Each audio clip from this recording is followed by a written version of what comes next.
नमस्कार, मैं श्वेता सिंह स्वागत करती हूं आपका आईपा में। आईपा यानी all India progressive politics association, जहां हम बात करते हैं प्रगतिशील राजनीति के लिए, वहीं हम बात करते हैं समाज के सरोकारों के लिए और आप तक लेकर आते हैं जनता की सटीक राय। तो आज इस खास पेशकश में मेरे साथ मौजूद हैं मुकेश कुंद्रा जी, जो कि जिला कोषाध्यक्ष हैं उत्तराखंड क्रांति दल से। बहुत स्वागत है सर आपका। धन्यवाद मैम। सर, आईपा की ये जो मुहिम है जो हम चला रहे हैं प्रगतिशील राजनीति के लिए, तो आपकी डेफिनेशन में प्रगतिशील राजनीति किसे कहेंगे? मैडम, प्रगतिशील मीन्स कंटिन्यूस प्रोग्रेस, जी। है ना। तो जैसे मैं कॉर्पोरेट में जॉब कर चुका हूँ, तो हम लोग वहाँ पर हमारा एक वर्ड होता था काइजन, कंटिन्यूस इम्प्रूवमेंट। तो सेम है कि कंटिन्यूस इम्प्रूवमेंट इन पॉलिटिक्स। तो मेरा जो मानना है प्रगतिशील मतलब कंटिन्यूस इम्प्रूवमेंट इन पॉलिटिक्स। और पॉलिटिक्स में इम्प्रूवमेंट मतलब कि जैसे अभी कोई मापदंड नहीं है मैडम, कोई नेता है जो है उसका कोई मापदंड नहीं है, मतलब वो कितना पढ़ा लिखा होना चाहिए, उसकी मतलब सब चीज़ के लिए मापदंड है। किसी को एक आईएएस ऑफिसर बनना है, किसी को डॉक्टर बनना है, किसी को एक चपरासी भी बनना है हमारे देश में, तो उनके लिए मापदंड है। लेकिन हमारे देश में जो नेता बनना है उसके लिए कोई मापदंड नहीं है।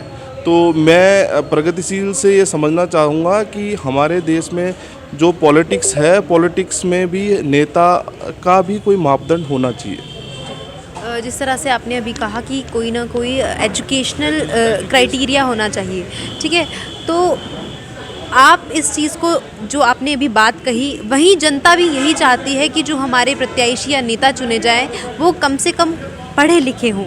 तो आपकी पार्टी इस चीज़ को कहाँ तक सपोर्ट करती है?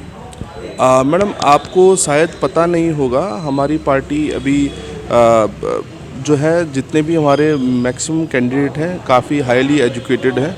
आप कैंट विधानसभा से देख लीजिए, अनिरुद्ध काला जी हैं, एमबीए हैं, बीटेक हैं।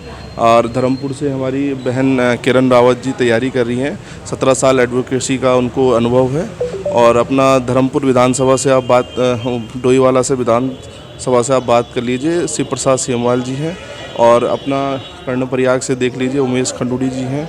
मतलब आप जहाँ भी हम गंगोत्री विधानसभा से जसवीर जी हैं, एमबीए। मतलब हम जो है उत्तराखंड क्रांति दल नए चेहरे को मौका दे रही है।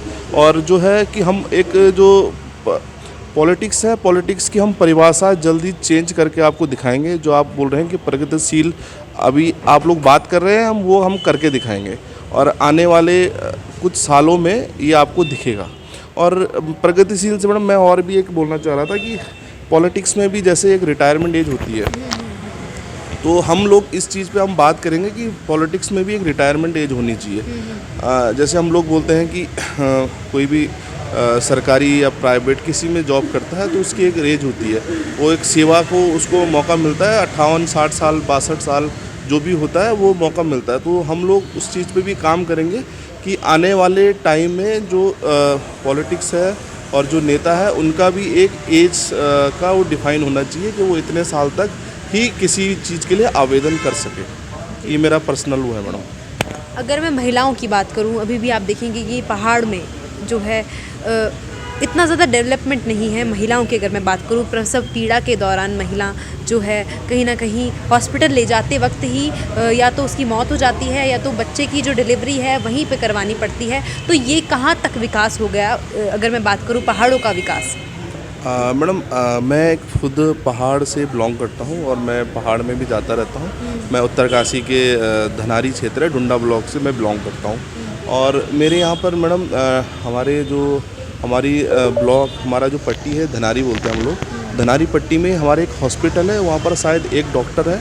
और डॉक्टर भी कभी आता है कभी नहीं आता है। डुंडा में एक जो ब्लॉक है वहाँ पर हॉस्पिटल है, वहाँ पर भी 2-3 डॉक्टर हैं, वो भी उनकी भी स्थिति यही है। तो मैडम पहाड़ में आप देखिए, मैं यहाँ पर आया हूँ देहरादून में, ठीक है, मुझे क्या ज़रूरत थी देहरादून में आने की मैडम? मुझे हमारी खेती है, बहुत खेत है हमारे, है ना, हमारी ज़मीनें हैं, ये सब छोड़ छाड़ के हम लोगों को नीचे क्यों आना पड़ रहा है मैडम? देहरादून में क्या ऐसा है जो हमारे पहाड़ में नहीं है? तो मैडम जो हम लोग आए हैं शिक्षा और स्वास्थ्य कोई हॉस्पिटल नहीं है मैडम। उत्तरकाशी की मैं बात करूँगा तो वहाँ पर जो सरकारी हॉस्पिटल है उसकी स्थिति बहुत ही बदहाल है। अभी आपने 4-5 दिन पहले सुना भी होगा, और 4-5 क्या, आप हर महीने एक ना एक न्यूज़ आपको मिलती रहेगी कि आज एक बच्चा, नवजात बच्चा मर गया। अभी 2 महीने पहले की बात है, एक लेडीज़ थी, प्रसव में उनकी मृत्यु हो गई थी। तो मैडम क्योंकि कोई मॉनिटरिंग नहीं हो रहा है मैडम। मतलब पहाड़ में लोग नौकरी नहीं करना चाह रहे हैं। ये क्यों नहीं करना चाह रहे हैं? क्योंकि हम लोग क्या कि सारी चीज़ें, सारी जो सुविधाएं हैं, जो सरकार का बजट है, ठीक है, मेरे को इतना आइडिया नहीं, लेकिन मुझे क्या लगता है कि 60-70% जो सरकार है अपना बजट प्लेन्स में ही खर्च कर रही है। पहाड़ की तरफ हम लोग बातें तो करते हैं पहाड़ की, लेकिन कोई भी पॉलिटिकल पार्टी पहाड़ में कोई विकास कार्य कर नहीं रही मैडम। मैं अपने क्षेत्र में खुद हम लोग अभी सोशल मीडिया के माध्यम से हम लोग पूछ रहे हैं अभी कि चुनाव चल रहे हैं, चुनाव के जो 2 साल दो कार्यकाल बीजेपी ने पूरा किया, 2 कार्यकाल कांग्रेस ने पूरा किया, और मेरे क्षेत्र में जो है एक विधायक 2 बार, एक विधायक 2 बार रह चुके हैं। तो मैं तो उनसे भी खुला सवाल यही कर रहा हूँ कि आपने क्षेत्र में क्या विकास किया? वो बोलते हैं मैंने पुल बनाया, वो बोलते हैं मैंने एक रोड बनाई। तो मैडम अगर हम 20-21 साल में एक पुल और एक रोड नहीं बना पाएंगे तो मैं समझता हूँ कि मतलब जो आप बात कर रहे हैं प्रगतिशील बात की, तो ये तो मैडम कुछ भी नहीं है। रोड तो हमको चाहिए, तो ज़रूरत है, लेकिन मैडम हमारी जो अभी हम लोग, हमारे बच्चे हैं, हमारी जो घर में लोग हैं, गांव में लोग हैं, उनका अगर स्वास्थ्य का हम लोग ख्याल नहीं रखेंगे, शिक्षा का ख्याल नहीं रखेंगे, तो मुझे नहीं लगता कि ये पलायन आने वाले सालों में भी रुकेगा। और अगर हम लोगों को ये मौका दिया जाएगा, हमारी जनता अगर उत्तराखंड क्रांति दल को मौका देती है, तो मैं आपको गारंटी के साथ बोल रहा हूँ कि हमारी राजधानी गैरसैंण होगी। राजधानी गैरसैंण होने का मतलब हम लोग पहाड़ से कंट्रोल करेंगे। अगर हम सारे अधिकारी पहाड़ में रहेंगे, पहाड़ में वो देखेंगे कि क्या समस्याएं हैं, तो वो उस चीज़ का हल निकालने का कोशिश करेंगे मैडम।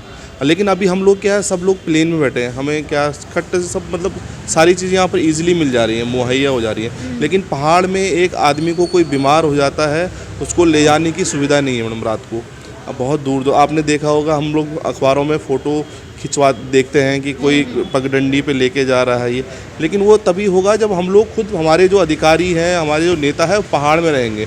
वो सब लोग पहाड़ में रहते नहीं हैं, तो ये सारी मतलब कभी मैडम ये चीज़ें इम्प्रूव नहीं हो पाएंगी एज़ पर मी। अभी आपने गैरसैंण की बात की है, आपने कहा कि गैरसैंण में राजधानी बनाएंगे, तो अभी भी मैं बता दूं आपको 6 महीने के लिए जो उत्तराखंड की राजधानी है वो गैरसैंण है, और विधानसभा भी वहां पर बना दी गई है। लेकिन अभी भी आपने वही बात मैं कह रही हूँ, सिर्फ कागज़ों की वो बात है। विधानसभा भी वहाँ पर कई लागत करोड़ खर्च करके विधानसभा भी बना दी गई है, लेकिन सत्र अभी भी यहीं पर होते हैं, देहरादून की विधानसभा में। तो ये कहाँ तक जनता का पैसा किस हद तक सही दिशा में लग रहा है? जो कि त्यों समस्या अभी भी पहाड़ में बनी हुई है। आप इससे कितना ज़्यादा संतुष्ट हैं और कितना ज़्यादा आप इससे असंतुष्ट हैं? मैडम आपके सवाल में ही आपका जवाब था कि कितना पैसा, आप खुद ही बोल रहे हैं कि कितना पैसा वेस्ट हुआ है। मैडम ये जो सारी चीज़ें कागज़ों में, और लोगों को मतलब जो आवाज़ थोड़ी दब जाए, लोग आवाज़ ना करें, इस वजह से नाम मात्र के लिए एक ढांचा वहाँ पर खड़ा किया गया। और विधानसभा का मतलब होता है कि विधानसभा अगर वहाँ पर है तो सारे कार्यालय, सचिवालय, जितने भी मेन ऑफिसेज होते हैं तो राजधानी के, वो सारी चीज़ें वहाँ पर शिफ्ट हो जानी चाहिए। तो एक हम विधानसभा का भवन बना के नहीं बोल सकते कि हमारी विधानसभा, हमारी जो राजधानी है वो गैरसैंण हो गई है।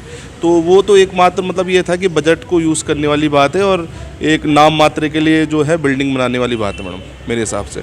और रही विकास की बात आपने पूछी, तो मैडम मैं तो कहीं भी किसी भी स्तर पे संतुष्ट नहीं हूँ मैडम। अगर मैं महिलाओं की बात करूँ तो आपकी पार्टी में महिलाओं को आने वाले समय में क्या चांसेस दिए जाएंगे, और कितने प्रत्याशी जो हैं आपके वो महिलाएं होंगी उत्तराखंड क्रांति दल की अगर मैं बात करूँ? मैडम इस के रिगार्डिंग मैं आपको एक चीज़ बताना चाहूँगा। आज से समथिंग 1 वीक पहले हमारी महिला नेत्री हैं गीता बिष्ट दीदी हैं और रेखा मियाँ जी हैं, महामंत्री जी हैं, इन लोगों ने, सारी महिलाओं ने मिलकर हमारे जो माननीय अध्यक्ष काशी सिंह ऐरी जी को ज्ञापन सौंपा है कि अभी जो विधानसभा चुनाव होंगे, विधानसभा चुनाव में 40% महिलाओं को चांसेस मौका दिया जाना चाहिए। आइपा की ये मुहिम जिसके तहत हमने आपसे बात की, आपको कैसी लगी, और अगर आप अपनी कोई सुझाव देना चाहेंगे हमें तो वो क्या होंगे? मैडम बहुत अच्छी मुहिम है आपकी, और सुझाव यही है कि मैडम आप लोग जो ग्राउंड में जो इश्यूज़ हैं, ग्राउंड में जो इश्यूज़ चल रहे हैं, आप उनकी बात मतलब उनको हमसे तो आप पूछ रहे हैं, हम लोग तो मतलब अभी हम लोग सिटिंग में नहीं है, लेकिन जो लोग रूलिंग पार्टी हैं, आप उनसे भी ये जाके पूछिए कि वो क्या इसके ऊपर ये काम कर रहे हैं मैडम। धन्यवाद। तो कुंद्रा जी ने साफ कहा कि विकास सिर्फ बोलने मात्र से नहीं होगा, जनता का पैसा सही दिशा में खर्च हो, या टैक्स का जो पैसा है वो सही दिशा में खर्च हो, तो उसके लिए ज़रूरी है धरातल पर विकास होना। अगर आपको हमारी ये मुहिम अच्छी लगी तो वीडियो को लाइक कीजिए और चैनल को सब्सक्राइब करना ना भूलें। धन्यवाद।